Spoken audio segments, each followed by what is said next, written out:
Yang hitam pekat ini bukan terasi loh ya, apalagi petis.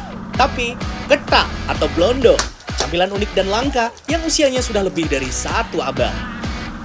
Uniknya, kudapan bercita rasa manis, gurih, dan legit ini terbuat dari bahan bekas loh, yaitu ampas sisa penyulingan minyak kelapa.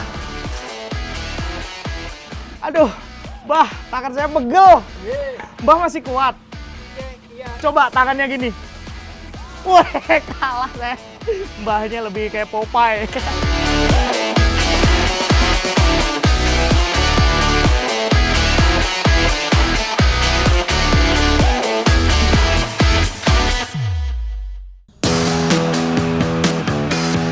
Salah satu pembuat ketak legendaris Yogyakarta adalah Mbah Sastro. Warga desa Mangiran, kecamatan Serandaan, Bantul ini setidaknya telah membuat ketak sejak 46 tahun silam. Bahkan di usia yang nyaris mencapai 1 abad, Mbah Sastro masih setia menjaga warisan kuliner peninggalan orang tuanya. Mbah aja umur.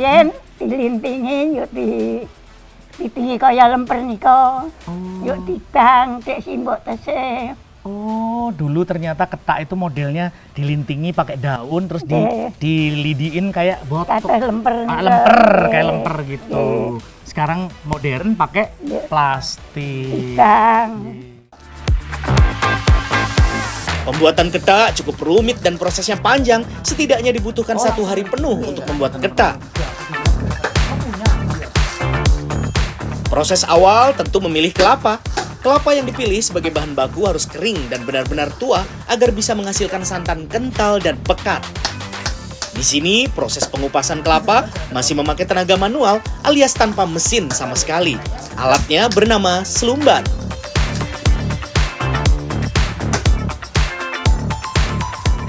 Tak semudah itu.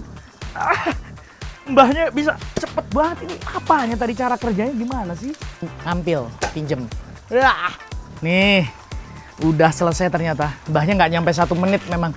Ternyata tekniknya ini sekedap, Mbah. Kata mbahnya itu ternyata kekuatannya tuh ada di ininya, kulitnya bukan di ini. Jadi ini gini. Ya, tuh kan. Jadinya ditancapinnya di pinggirnya, bukan di tengahnya. Barulah terkupas dan bentuknya gini. Si sabut kelapanya.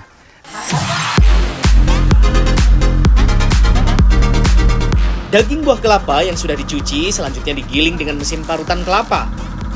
Kelapa parut harus segera diperas agar santannya tidak asam.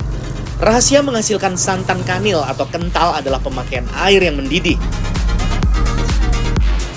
Nah, santan kanil inilah yang akan dimasak kembali untuk menghasilkan 2 macam bahan sekaligus, yaitu minyak kelapa murni dan ketan.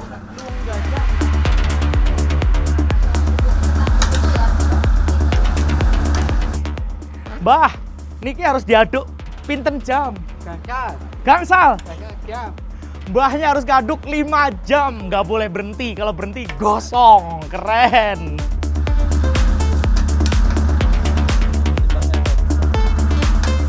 Aduh, Mbah, tangan saya pegel. Mbah masih kuat. Coba tangannya gini. Wah, kalah saya. Mbahnya lebih kayak Popeye.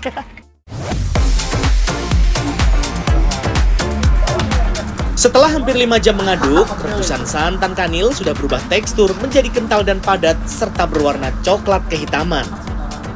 Salah satu tanda keberhasilannya adalah keluar minyak berwarna jernih yang terpisah dari ampasnya. Aromanya pun harum khas buah kelapa.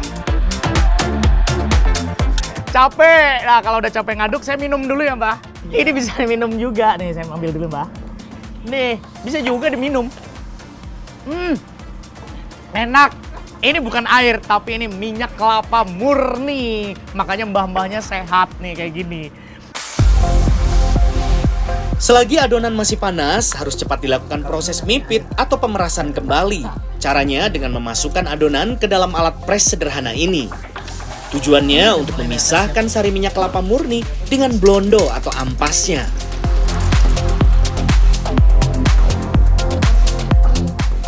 Mangke kan minyaknya tengriki, njur ketake tengriki. Mangke dibuka ketake sesuk-esuk. Oh, harus besok. Nggih.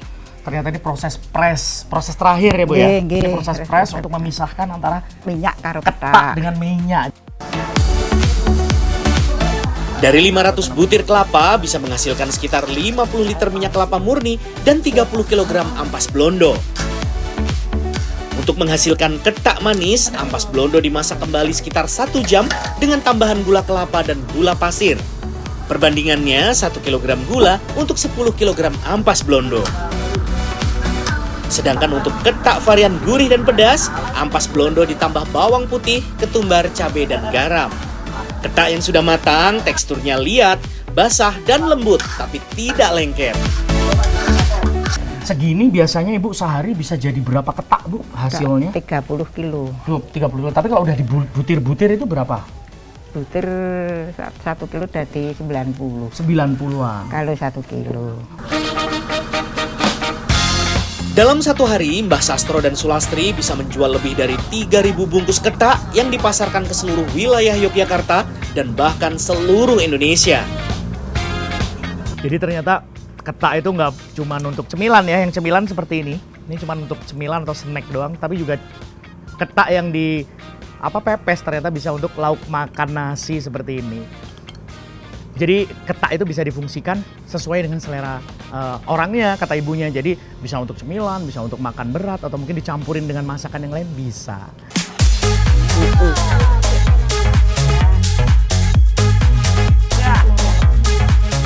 Nah, kalau yang satu ini sepertinya tak butuh perkenalan.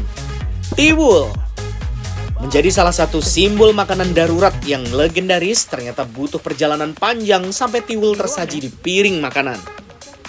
Salah satu pusatnya ada di Dusun Piuyon, Desa Pacarjo, Kecamatan Kapanewon, Gunung Kidul. Menjadi salah satu sentra pembuat tepung gaplek, bahan utama pembuatan nasi tiwul. Aktivitas produksi ini telah menjadi tradisi yang terjaga selama ratusan tahun.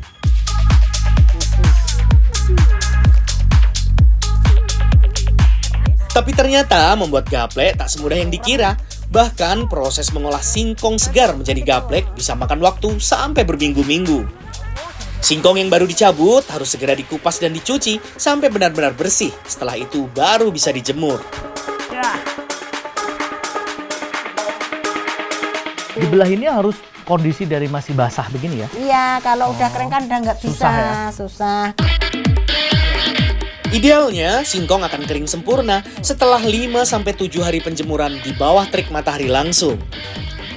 Jika sedang musim hujan, warga akan membelah singkong menjadi 2, lalu menggantungkan di teras rumah masing-masing. Meski membutuhkan waktu yang lebih lama, yakni sekitar 2 minggu, cara ini terbukti efektif mencegah singkong busuk dan berjamur. Cara manual mengeringkan singkong masih dinilai terbaik jika ingin menghasilkan gaplek yang berkualitas. Proses vakum mesin dengan tekanan tinggi akan membuat singkong cepat kering secara paksa hingga menyebabkan saripati alaminya pun ikut menguap dan terbuang, sehingga tepung yang dihasilkan akan terasa hambar. Setelah gaplek benar-benar kering, proses selanjutnya adalah nutu atau nggelepung alias pembuatan tepung gaplek. Sampai lembut ya Bu ya? Semua masih dilakukan dengan cara dan alat tradisional karena diyakini dapat menjaga aroma alami tepung gaplek. Saat dimasak menjadi tiwul pun rasanya jauh lebih nikmat. Biasanya nutu gini habis waktu berapa lama Bu? Pernah setengah hari. Setengah hari? Iya. Bisa jadi berapa kilo tepung? Iya. Berapa tuh kira-kira? Ya, kalau setengah hari ya bisa bikin 25 kilo. 25 kilo. 20 kilo gitu. Nah, kalau tepung gaplek sudah jadi, baru deh bisa diolah jadi nasi tiwul atau kue tradisional lain. Proses mengolah tepung gaplek menjadi nasi tiwul ternyata cukup sulit. Serbuk tepung harus dibuat jadi bulir-bulir mirip beras, sehingga nanti teksturnya akan mirip seperti nasi ketika sudah matang. Biasa disebut nginteri, tepung gaplek ditaruh di atas tampah bambu, lalu diberi air sedikit demi sedikit sambil diuleni dan digoyang-goyang dengan tangan. Mas, jangan gitu. Nah, ini kan udah Bu di Nah, nginteri. itu kebanyakan air. Nanti nggak kebanyakan? jadi nanti. Jadi kata Ibu, waktu nginteri meskipun gerakannya cuma muter-muter gini, ternyata pakai feeling. Pakai Feeling feeling. antara si adonan dengan air ya Bu ya? Iya. Ngasihnya tuh bener-bener dikit-dikit, Iya. terus habis itu di gini. Nggak boleh kebanyakan atau sedikit. Iya. Ini yang menentukan tepung gaplek itu Iya. bagus. Proses terakhir, tiwul dikukus sekitar 15 menit.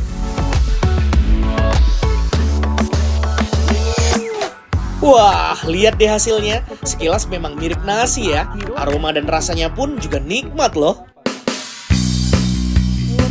Meski sekarang kondisi pertanian di Gunung Kidul sudah jauh membaik, tak sedikit warganya yang tetap bertahan mengkonsumsi nasi tiwul dengan alasan rasa yang lebih enak dan karena harga beras mahal.